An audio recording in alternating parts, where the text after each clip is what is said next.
risk is that powerful political and corporate interests manage to influence and maybe undermine or take over this kind of operation. So that it is not easy to do.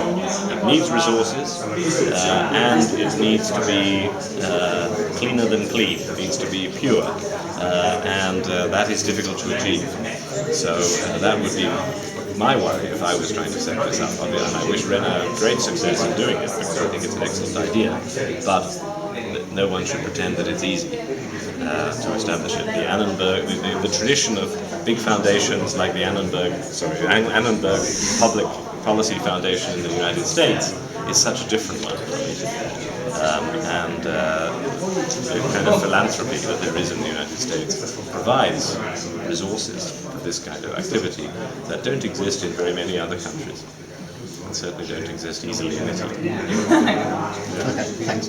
I'm a journalist student as well, and I studied statistics in our course. I can tell you that it was taught very, very badly, so it didn't work. But so, could you briefly explain, in your experience as a former director of The Economist, your path of double checking and fact checking, and how did it work?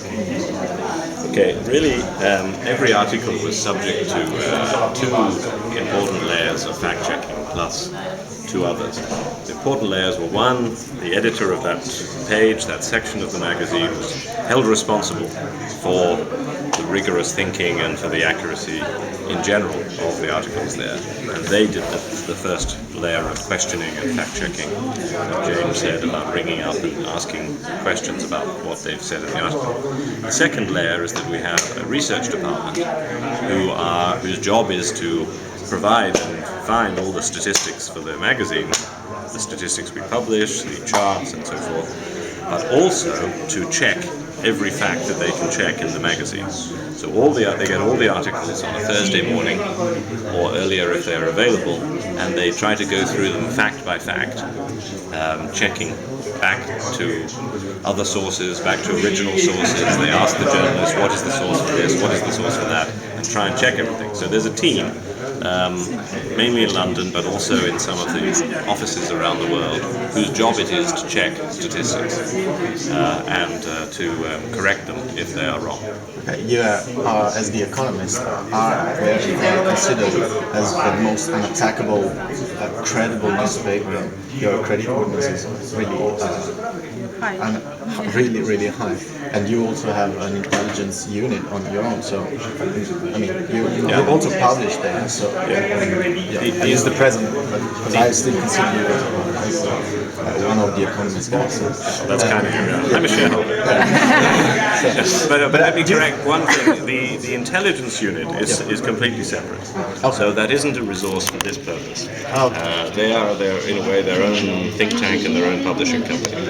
Okay. So they are 100% owned, but they do not participate in the checking. So just apart from this mechanism. So the only mechanism is this internal research department. Okay, so the final question is just a matter of resources or even culture affects this double checking? I think it is partly resources, but it's also culture in the sense of the importance that is given to this issue by the direttore of the publication, because you are kind to say that The Economist is considered the most authoritative and unattackable paper, but the reason for that is because without that credibility we risk dying, because it is our main asset.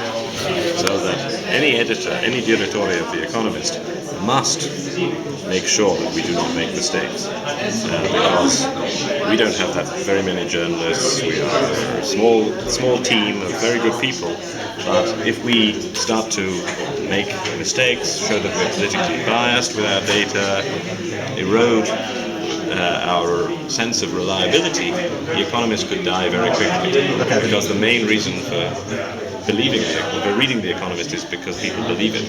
Of course, Yeah. but you're right also So more publications need to realize that their future relies in credibility. That's what I was So going to the say. very final question, because Yes. you write about sensitive things, and We write especially you about refer sensitive things. to an audience who's a bit common. I mean, a bit special. Yes. Let's say that true. that the reliability is an asset for you because you write about sensitive dynamics. What about smaller papers who need to cope with, I mean, general audience and common people? I think you're right that the Economist audience is more specialized. Although it's big, it's 1.5 million readers around the world every week, so it's a big audience, but it is more educated, probably in more professional occupations, probably more familiar with numbers, less easily bored by numbers, as James rightly said, that people are bored by statistics. So you're right, it is more specialized. But I think the point still stands for publications who are offering more to themselves to more general audiences, that in whatever subjects they're writing about, accuracy and authority is still their most vital asset for the future.